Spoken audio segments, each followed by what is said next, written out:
নমস্কাৰ বন্ধুসকল, জিটিভি আসামৰ এটা নতুন ভিডিঅ'ৰ মাজলৈ আপোনালোক সকলোকে স্বাগতম জনাইছোঁ। আজি আমি ডিসকাস কৰিম ডিব্ৰুগড় ইউনিভাৰ্চিটিৰ B.Ed কমন এন্ট্ৰেন্স টেষ্ট 2020ত অহা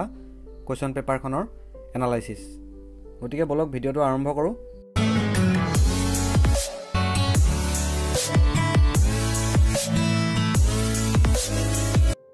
এই ভিডিঅ'টোত মই জেনাৰেল এৱাৰনেছ, টিচিং এপ্টিটিউড আৰু ইংলিছৰ বিষয়ে আলোচনা কৰিম। গতিকে বলক প্ৰথম প্ৰশ্নটোলৈ আগবাঢ়ো। প্ৰথম প্ৰশ্নটো আহিছে, which of the following is not included in the fundamental rights in the constitution of India. ভাৰতীয় সংবিধানত কোনটো ফাণ্ডামেণ্টেল ৰাইটছ ইনক্লুড নাই সেইটো সুধিছে। ফাণ্ডামেণ্টেল ৰাইটছ আছে 6টা। ৰাইট কেইটা হৈছে right to equality, right to freedom, right against exploitation, right to freedom of religion, cultural and educational rights আৰু শেষৰটো ৰাইট হৈছে ৰাইট টু কনষ্টিটিউশ্যনেল ৰিমেডিজ। গতিকে ইয়াত থকা যিটো option number C, right to health, এইটো ফাণ্ডামেণ্টেল ৰাইট নহয়। গতিকে option number C is the correct answer. Next question, which among the following is of utmost significance in the dynamics of resource management that was coined in the Brundtland commission report. Brundtland commission বা world commission on environment and ডেভেলপমেণ্টৰ মিছন হৈছে বিশ্বৰ সকলোবোৰ দেশক একত্ৰিত কৰি বহনক্ষম বিকাশ অৰ্থাৎ ছাষ্টেইনেবল ডেভেলপমেণ্টৰ বাবে কাম কৰা। প্ৰকৃতিৰ বিনষ্ট নকৰাকৈ বা অতি কমকৈ কৰি যেতিয়া বিকাশ হ'ব আৰু লগতে ভৱিষ্যত প্ৰজন্মৰ বাবে যেতিয়া আমি প্ৰকৃতিক সুৰক্ষিত কৰি ৰাখিম,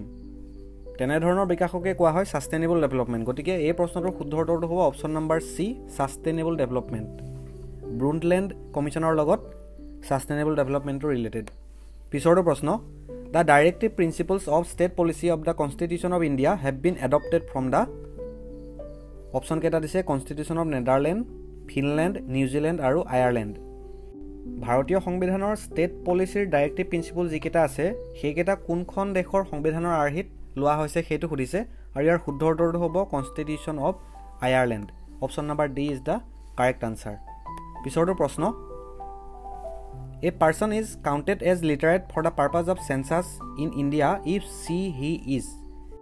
ইণ্ডিয়ান চেঞ্চাছ ছিষ্টেমত কেতিয়া এজন ব্যক্তিক লিটাৰেট বুলি গণ্য কৰা হ'ব সেইটো সুধিছে, আৰু ইয়াৰ শুদ্ধ উত্তৰটো হ'ব option number A, 7 years, above 7 years of age and can read as well as write in any language। 7 বছৰ ওপৰৰ ব্যক্তি যিজনে যিকোনো ভাষা পঢ়িব আৰু লিখিব জানে তেওঁকেই লিটাৰেট বুলি গণ্য কৰা হয়। পিছৰটো প্ৰশ্ন, the project REPLAN is related to. REPLAN হৈছে এটা এব্ৰিভিয়েশ্যন আৰু ইয়াৰ ফুল ফৰ্মটো হৈছে reducing plastic in nature. Option number D is the correct answer. Question number 6, the border line between India and China is called. India আৰু চীনৰ মাজত যি বৰ্ডাৰ লাইন আছে সেই বৰ্ডাৰ লাইনটোক কি বুলি কোৱা হয় সেইটো সুধিছে, আৰু ইয়াৰ শুদ্ধ উত্তৰটো হ'ব option number C, McMahon line. Radcliffe line কোনডালক কোৱা হয়? ভাৰত আৰু পাকিস্তানৰ মাজত যি সীমান্ত ৰেখা আছে সেই সীমান্ত ৰেখাক কোৱা হয় ৰেড ক্লিফ লাইন বুলি। পাকিস্তান আৰু আফগানিস্তানৰ মাজত যি সীমাৰেখা আছে সেই সীমাৰেখাডালক কোৱা হয় ডুৰাণ্ড লাইন বুলি। পিছৰটো প্ৰশ্নলৈ আগবাঢ়িছোঁ। Question number 7, which of the following is not one of the pillars of আত্মনিৰ্ভৰ ভাৰত অভিযান। আত্মনিৰ্ভৰ ভাৰত বা ছেল্ফ ৰিলায়েণ্ট ইণ্ডিয়া এইটো প্ৰধানমন্ত্ৰী নৰেন্দ্ৰ মোদীয়ে ঘোষণা কৰা এটা অভিযান, আৰু ইয়াৰ 5টা পিলাৰ হৈছে ইকনমি, ইনফ্ৰাষ্ট্ৰাকচাৰ, ছিষ্টেম, ভাইব্ৰেণ্ট ডেম'গ্ৰাফি আৰু ডিমাণ্ড। গতিকে প্ৰশ্নটোত যিকেইটা অপশ্যন আছে 3টা ইয়াৰ লগত মিলিছে। লাষ্ট অপশ্যনটো option number D, out migration, এইটো আত্মনিৰ্ভৰ ভাৰতৰ পিলাৰ নহয়। গতিকে option number D will be the correct answer. পিছৰটো প্ৰশ্ন, question number 8, national education policy 2020 has emphasised upon increasing the public investment in education sector to reach. Option কেইটা দিছে 5% of GDP, 6% of GDP, 9% of GDP, 10% of GDP। National educational policy 2020 হৈছে latest educational policy, আৰু এই পলিচিত দেশৰ মুঠ GDPৰ 6% ধন education ছেক্টৰত খৰচ কৰাৰ পোষকতা কৰা হৈছে। গতিকে GDP মানেনো কি সেইটো জানি লওঁ। GDP is the total monetary or market value of all the finished goods and services produced within a country's borders in a specific time period. অৰ্থাৎ GDP এখন দেশৰ অৰ্থনৈতিক অৱস্থাটোক সূচায়। গতিকে প্ৰশ্নটোৰ শুদ্ধ উত্তৰটো হ'ব option number B, 6% of GDP। পিছৰটো প্ৰশ্নলৈ আগবাঢ়িছোঁ। Question number 9, the HSN code has been introduced for the systematic classification of goods all over the world. The full form of HSN is. এতিয়া প্ৰথমতে আমি জানি লওঁ HSN এই কোডটোনো কি। এই কোডটো হৈছে এটা ইণ্টাৰনেশ্যনেল প্ৰডাক্ট নমেনক্লেচাৰ, আৰু এইটো কোনে দিয়ে? এইটো দিয়ে ৱৰ্ল্ড কাষ্টম অৰ্গেনাইজেশ্যনে। গতিকে প্ৰশ্নটোৰ শুদ্ধ উত্তৰটো হ'ব option number A, harmonise system of nomenclature. HSN ৰ ফুল ফৰ্মটো হৈছে Harmonized System of Nomenclature. পিছৰটো প্ৰশ্ন question number 10 which of the following aims to ensure per drop more crop? কেটামান স্কিমৰ নাম দিছে অপচন নম্বৰ A দিছে PMGSY B দিছে PMKSY C দিছে NRLM D দিছে PMKVY ইয়াৰ শুদ্ধ উত্তৰটো হ'ব option number B PMKSY PMKSY ফুল ফৰ্মটো হৈছে প্ৰধানমন্ত্ৰী কৃষি সিঞ্চয়ী যোজনা আৰু এটো কোৱা হয় মাইক্ৰো ইৰিগেশ্যন বুলি ঠিক আছে পিছৰটো প্ৰশ্নলৈ আগবাঢ়িছো question number 11 The name of Arjuna awardees 2020 and their sports are given as 2020 চনৰ অৰ্জুন বঁটা বিজয়ী কেজনমান খেলুৱৈৰ নাম দিছে আৰু তেওঁলোক কি খেলৰ লগত জড়িত হেতু সুধিছে সন্দেশ জিনগান লভলিনা বৰগোহাঁই মাধুৰিকা পাটকাৰ আৰু চিৰাগ শেট্টি স্পৰ্টছ কেটা দিছে বক্সিং টেবল টেনিছ বেডমিণ্টন আৰু ফুটবল সন্দেশ জিনগান হৈছে এজন ভাৰতীয় ৰাষ্ট্ৰীয় ফুটবল দলৰ খেলুৱৈ লভলিনা বৰগোহাঁই হৈছে অসমৰ এগৰাকী আন্তঃৰাষ্ট্ৰীয় খ্যাতিসম্পন্ন বক্সাৰ মাধুৰিকা পাটকাৰ হৈছে টেবল টেনিছ প্লেয়াৰ আৰু চিৰাগ শেট্টি হৈছে বেডমিণ্টন প্লেয়াৰ গতিকে কোৱেশ্যনটোৰ কাৰেক্ট মেথছটো হ'ব অপচন নম্বৰ ডি পিছৰটো প্ৰশ্নলৈ আগবাঢ়িছো question number 12 articles of Indian constitution and their related subject matters are given as কেটামান আৰ্টিকল দিয়া আছে ভাৰতীয় সংবিধানৰ আৰ্টিকল কেটা হৈছে article 29(1) article 15 article 351 article 21A একেটা কিহৰ লগত ৰিলেটেড হেতু সুধিছে আৰ্টিকল 29(1) এইটো ৰিলেটেড ভাষা সুৰক্ষা অৰ্থাৎ ল্যাঙ্গুৱেজ সেফগাৰ্ডৰ লগত article 15 this is related to prohibition of discrimination Article 351 this is related to promotion of Hindi language next last option to dise Article 21A this is related to right to education মানে শিক্ষাৰ অধিকাৰ লগত এটো জড়িত গতিকে correct মেথছৰ পিছত শুদ্ধ উত্তৰটো হ'ব অপচন নম্বৰ ডি পিছৰটো প্ৰশ্নলৈ আগবাঢ়িছো question number 13 which of the statements are correct regarding sustainable development goals SDGs Sustainable Development Goal ক্ষেত্ৰত তলৰ কোনটো অপচন কাৰেক্ট কোন কেটা অপচন কাৰেক্ট হেতু সুধিছে প্ৰথম অপচনটো দিছে SDGs are formulated and implemented by United Nations Organization ৰাষ্ট্ৰসংঘই এইকেটা ফৰ্মুলেট কৰে বুলি কৈছে এই অপচনটো শুদ্ধ নেক্সট দিছে there are total 17 SDGs Sustainable Development Goal 17টা আছে বুলি কৈছে এটো শুদ্ধ এই স্টেটমেন্টটো শুদ্ধ পিছৰটো স্টেটমেন্ট দিছে SDGs are formulated only for developing countries এই স্টেটমেন্টটো শুদ্ধ নহয় ডেভেলপিং বা ডেভেলপড সকলো কাউন্ট্ৰিৰ বাবে এই এসডিজি কেটা এপ্লিকেবল লাষ্ট স্টেটমেন্টটো দিছে the target year to achieve SDGs is 2030 গতিকে এটো শুদ্ধ গতিকে 13 নম্বৰ প্ৰশ্নটোৰ শুদ্ধ উত্তৰটো হ'ব option number B 1 2 and 4 are correct 3 নম্বৰ অপচনটো যেহেতু শুদ্ধ নহয় গতিকে অপচন নম্বৰ বি টো কাৰেক্ট হৈ যাব পিছৰ প্ৰশ্নলৈ আগবাঢ়িছো question number 14 which of the following is not a function of Reserve Bank of India কেটামান ফাংচন দিছে আৰু এই ফাংচন কেটা কোনটো ৰিজাৰ্ভ বেংকৰ নহয় হেতু সুধিছে ৰিজাৰ্ভ বেংক হৈছে ভাৰতৰ মুখ্য বেংক ইয়াক কোৱা হয় বেংক অফ বেংকছ তাৰ মানে অন্য সকলোবোৰ বেংকৰ ই হৈছে গভৰ্নিং বডি এতিয়া অপচন কেটা চাওক প্ৰথমটো দিছে গিভিং লোনছ টু এন্টাৰপ্ৰেনাৰ্ছ এটো ৰিজাৰ্ভ বেংকৰ কাম নহয় পিছৰটো দিছে ইস্যু অফ ইণ্ডিয়ান কাৰেন্সি এটো ৰিজাৰ্ভ বেংকৰ কাম ইণ্ডিয়ান কাৰেন্সি ভাৰতীয় নোট বিলাক ৰিজাৰ্ভ বেংকে ইস্যু কৰে managing foreign exchange guardian of commercial banks গতিকে অপচন নম্বৰ সি ডি একেটাও হৈছে ৰিজাৰ্ভ বেংকৰ কাম যেটো অপচন নম্বৰ এ আছে গিভিং লোনছ টু এন্টাৰপ্ৰেনাৰ্ছ এটো ৰিজাৰ্ভ বেংকৰ কাম নহয় এটো অন্য বেংক বিলাকৰ কাম গতিকে অপচন নম্বৰ এ টো কাৰেক্ট হৈ যাব 14 নম্বৰ প্ৰশ্নৰ ক্ষেত্ৰত 15 নম্বৰ প্ৰশ্ন ICT initiatives in Indian education and their main functions are given as কেটামান আইসিটি ইনিশিয়েটিভ দিছে ইণ্ডিয়ান এডুকেশ্যন সিস্টেমৰ আৰু কেটামান ফাংচন দিছে কোনটো কিহৰ লগত ৰিলেটেড হেতু সুধিছে প্ৰথমটো দিছে স্বয়মটো হৈছে এটা online learning portal second option দিছে নিষ্ঠা হৈছে এটা কেপাসিটি বিল্ডিং প্ৰগ্ৰাম কিহৰ প্ৰগ্ৰাম এটো for improving quality of school education through integrated teacher training next এটা দিছে ইনফ্লিবনেট এটো হৈছে এটা ইউজিসি মানে ইউনিভাৰ্সিটি গ্ৰান্ট কমিশনৰ অধীনত গঠন কৰা এটা লাইব্ৰেৰী নেটৱৰ্ক দেশৰ আগশাৰী শিক্ষানুষ্ঠানসমূহৰ গ্ৰন্থাগাৰসমূহ একত্ৰিত কৰি এক মডাৰ্ন লাইব্ৰেৰী নেটৱৰ্ক কনভাৰ্ট কৰাই হল ইয়াৰ উদ্দেশ্য আৰু হেদৰে লাষ্ট অপচনটো দিছে যেটো সোদ গংগা এইটো হৈছে ভাৰতৰ সকলোবোৰ ৰিচাৰ্চ পেপাৰ বা থেচিছসমূহৰ এটা অনলাইন ৰিজাৰ্ভাৰ ঠিক আছে গতিকে কাৰেক্ট মেথছটো হ'ব অপশ্যন নম্বৰ চি পিছৰটো প্ৰশ্নলৈ আগবাঢ়িছোঁ 16 নম্বৰ প্ৰশ্ন According to National Education Policy 2020, the structure of school education system of India will be পূৰ্বতে ষ্ট্ৰাকচাৰটো আছিলে স্কুল এডুকেশ্যন ছিষ্টেমৰ 10+2 তাৰমানে 10 লৈকে HSLC আৰু হায়াৰ ছেকেণ্ডাৰীটো হৈছে +2 আৰু বৰ্তমান যেটো সাজেশন দিছে নেশনাল এডুকেশ্যন পলিসি 2020 সেইটো হৈছে 5+3+3+4 option number A will be the correct answer ইয়াৰ মিনিংটো আমি জানি লওঁ অংগনবাদীৰ পৰা আৰম্ভ কৰি ক্লাছ 2 লৈকে ধৰা হৈছে প্ৰথম 5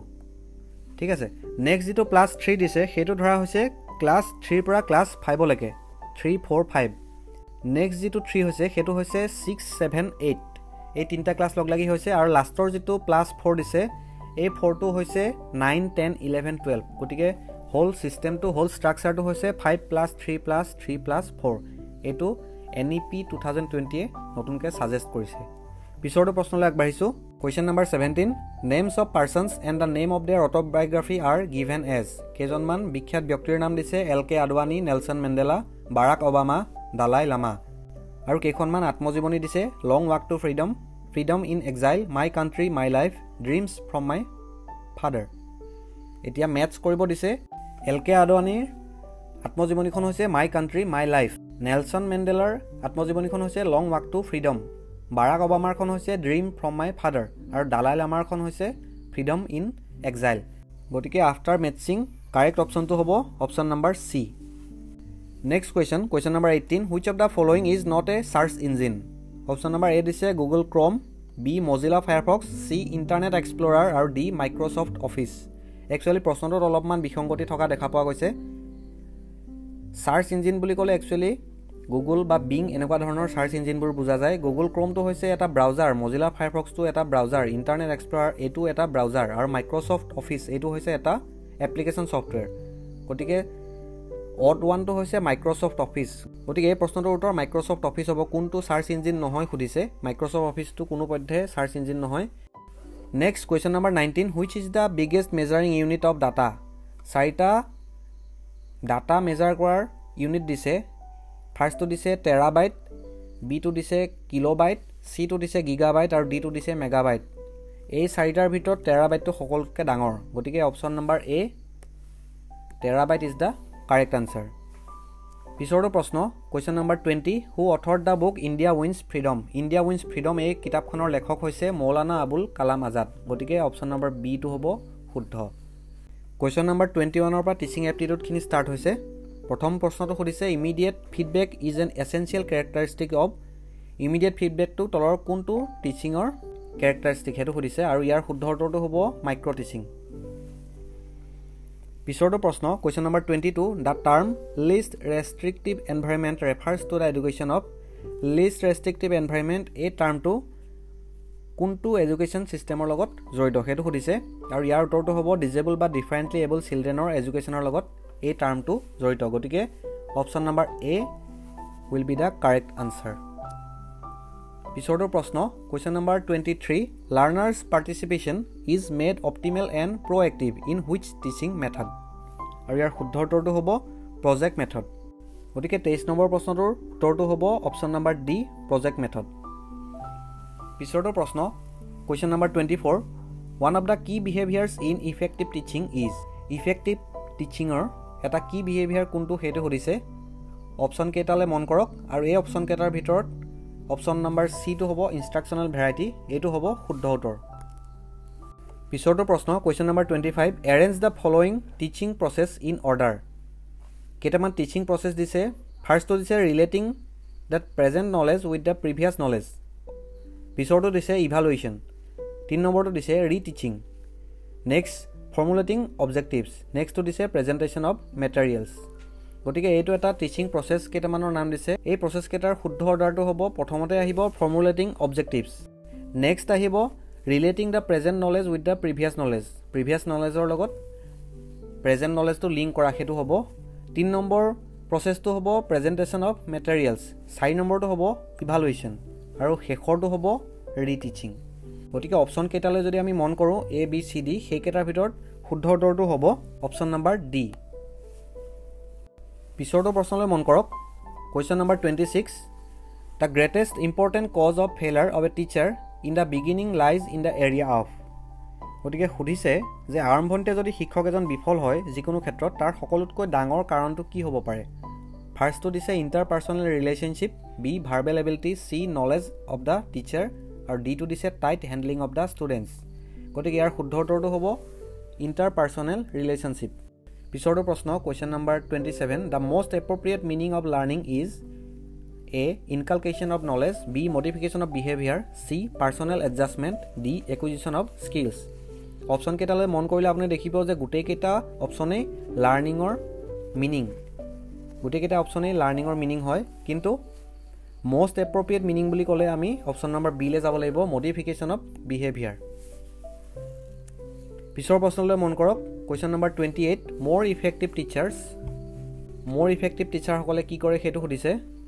অপশ্যন কেইটা দিছে make ideas clear to learners who may be at different levels of understanding গতিকে এইটো শুদ্ধ হ'ব ছেকেণ্ডটো দিছে explain concept in ways that help students follow' along in a step by step order 3 নম্বৰটো দিছে try to find out the limitations of the students and take disciplinary action 4 নম্বৰটো দিছে have an oral delivery that is direct audible to all students and free of ডিষ্ট্ৰেক্টিং মেনাৰিজিম ঠিক আছে এতিয়া option কেইটালৈ মন কৰক প্ৰথমতে শেষৰটো অপশ্যনলৈ চাওক have an oral delivery that is direct audible কিন্তু এজন ইফেক্টিভ টিচাৰ হ'বলৈ হ'লে তেওঁ ডাইৰেক্ট অৰেল ডেলিভাৰী দি গ'লে তেওঁ ইফেক্টিভ টিচাৰ নুবুজায় তেওঁ কিছুমান নতুন আইডিয়া ডেভেলপ কৰিব লাগিব যিবিলাকে ষ্টুডেণ্টক কনচেপ্টবোৰ ক্লিয়াৰ কৰাত সহায় কৰে তেওঁ কিছুমান কনচেপ্ট এক্সপ্লেইন কৰিবলৈ কিছুমান টেকনিক ইউজ কৰিব লাগিব তেওঁ ষ্টুডেণ্টবিলাকৰ লিমিটেশ্যনবিলাক আইডেণ্টিফাই কৰিব লাগিব আৰু সেইবিলাক কেনেকৈ কম কৰিব সেইটোৰ ওপৰত কাম কৰিব লাগিব গতিকে 28 নম্বৰ প্ৰশ্নটো চালে আপুনি দেখিব যে অপশ্যন নম্বৰ 1, 2 আৰু 3 এইকেইটা ইফেক্টিভ টিচাৰৰ গুণ হয় কিন্তু 4 নম্বৰটো নহয় গতিকে option number A will be the correct answer question number 29 which of the following learner characteristics is highly associated to effectiveness of learning সুধিছে তলৰ কোনটো কেৰেক্টাৰিষ্টিকে ইফেক্টিভ লাৰ্ণিঙত প্ৰভাৱ পেলায় সেইটো সুধিছে আৰু ইয়াৰ শুদ্ধ উত্তৰটো হ'ব option number B prior experience of the লাৰ্ণাৰজনৰ যদি প্ৰথমতে পূৰ্বৰ কিছুমান এক্সপিৰিয়েঞ্চ থাকে সেই এক্সপিৰিয়েঞ্চবিলাকে ইফেক্টিভ লাৰ্ণিং হওঁতে সহায় কৰে question number 30 in the reflective level of teaching the nature of motivation is reflective level হৈছে টিচিঙৰ হায়েষ্ট লেভেল আণ্ডাৰষ্টেণ্ডিং লেভেল বা মেমৰি লেভেল এইবিলাকৰ পিছত আহে এইটো লেভেল ইয়াত কি হয় ছাত্ৰজনে এক্টিভ ৰ'ল প্লে কৰিব লাগে টিচাৰজনটো থাকিবই তেওঁ উৎসাহ জনাব মানে মটিভেট কৰিব লগতে চেল্ফ মটিভেশ্যনটোও লাগিব গতিকে এক্সটাৰ্নেল আৰু ইণ্টাৰনেল দুইটা মটিভেশ্যন লাগিব গতিকে 30 নম্বৰ প্ৰশ্নটোৰ শুদ্ধ উত্তৰটো হ'ব option number B both external and internal এইখিনি আছিলে টিচিং এপ্টিটিউডৰ কুৱেশ্যন নেক্সট আমি চাম ইংলিছৰ কুৱেশ্যনবিলাক question number 56 dash firms are having trouble with industrial relations ইয়াৰ শুদ্ধ উত্তৰটো হ'ব large part of option number C will be the correct answer পিছৰটো প্ৰশ্ন question number 57 he was frightened dash option কেইটা দিছে টু বি কিল্ড বি দিছে to being killed option number C for being killed আৰু D টো দিছে of being killed প্ৰথমতে আমি জানিব লাগিব প্ৰিপজিশ্যনৰ কথা ফ্ৰাইটেণ্ডৰ পিছত সদায় টু হয় এই প্ৰশ্নটোৰ শুদ্ধ উত্তৰটো হ'ব he was frightened to be killed তাৰমানে option number A will be the correct answer next প্ৰশ্ন the impact of two vehicles can cause a lot of deaths to both ইয়াত যিটো ডেছ দিছে তাত এটা নাউন হ'ব অপশ্যন কেইটা চাওক ডেমেজ ডেমেজেছ ডেমেজিং ডেমেজড গতিকে এইকেইটা অপশ্যন বি চি আৰু ডি এইকেইটা ভাৰ্ব হিচাপে ইউজ কৰিছে আৰু ভাৰ্ব ফৰ্মকেইটা চেঞ্জ কৰি দিছে কিন্তু ফাৰ্ষ্ট যিটো ডেমেজ আছে সেইটো নাউন হিচাপে আমি ইয়াত ইউজ কৰিব পাৰিম গতিকে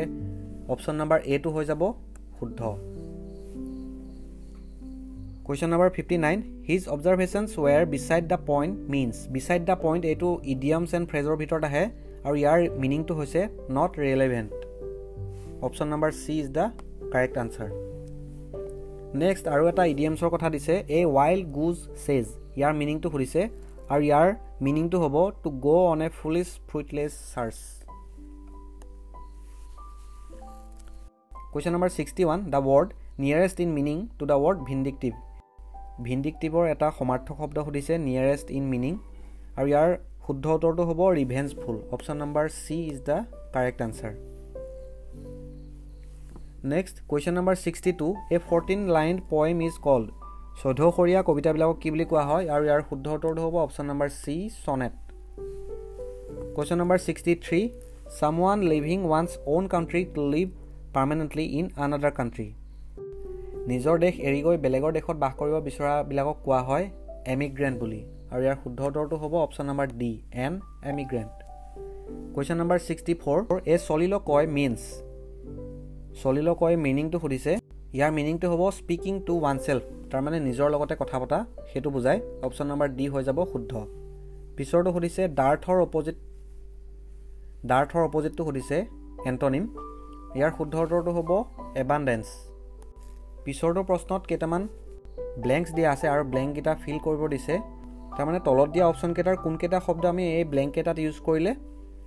বাক্যটোৰ এটা শুদ্ধ মিনিং ওলাব হেতু সুধিছে যদি আমি এনেদৰে চাওঁ she sang the song beautifully it was exquisitely performed and was an almost perfect performance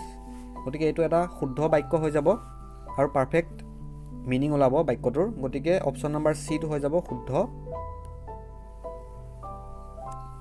next এটা পেছেজ আহিছে পেছেজটো মই পঢ়ি দিছো until 100 years ago as humans we had a simple uncomplicated biological connect it was a straightforward equation we drew roughly 3000 calories each of energy out of the earth for our food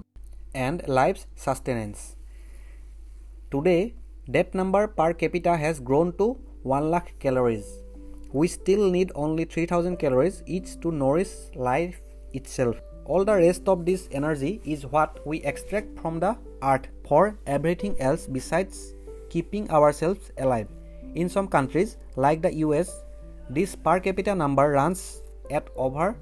2 lakh calories some of us are connected about this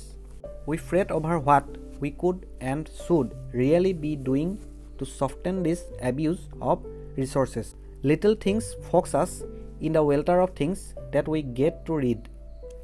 what is sustainable development how can it be started in our homes beyond the ceremonial planting of green and getting people to run marathons of various lengths in support of the environment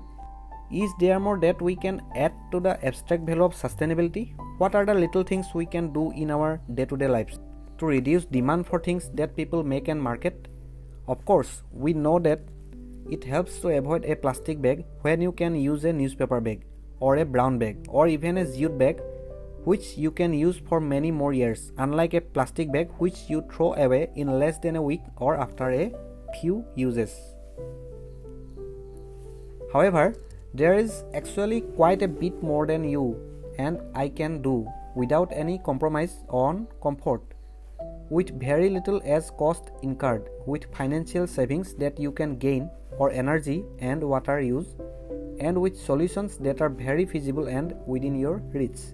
it is possible to understand our ecological footprint and its disastrous consequences not merely in terms of our own behavior as consumers but really in terms of the impact on the environment that we make building green and thinking green এটো এটা passage আহিছিলে আৰু পেছেজটোৰ কেইটামান question দিছে question কেইটা মই আনসাৰবিলাক discuss নকৰো কাৰণ উত্তৰবিলাক আপোনালোকে এই পেছেজটোৰ পৰা উলিয়াই ল'ব পাৰিব কোৱেশ্চন কেইটা মই পঢ়ি দিছো এবাৰ what is the primary concern of the passage question number 68 why does the author ask his audience to use a jute bag এটা মৰাপাটৰ বেগ কিয় ইউজ কৰিব কৈছে অডিয়েন্সক পিছৰটো প্ৰশ্ন which one of the following statements cannot be inferred from the passage কেইটামান statement দিয়া আছে কোনটো পেছেজটোৰ পৰা পোৱা নাযাব হেতু সুধিছে আৰু লাষ্ট যিটো কোৱেশ্চন হেতু আহিছে a suitable title for the passage could be পেছেজটো এটা সুইটেবল টাইটেল দিব কৈছে কেইটামান অপচন দিয়া আছে তাৰ ভিতৰত কোনটো পাৰফেক্ট হ'ব হেতু সুধিছে গতিকে এই যিটো চাৰিটা প্ৰশ্ন এই পেছেজটোৰ চাৰিটা প্ৰশ্নৰ উত্তৰ আপোনালোকে কমেন্ট বক্সত কমেন্ট কৰি জনাব আৰু নেক্সট ভিডিঅ'ত আমি আলোচনা কৰিম এই পেপাৰখনত অহা ম্যাথছ আৰু ৰিজনিংৰ পাৰ্টটো বিষয়ে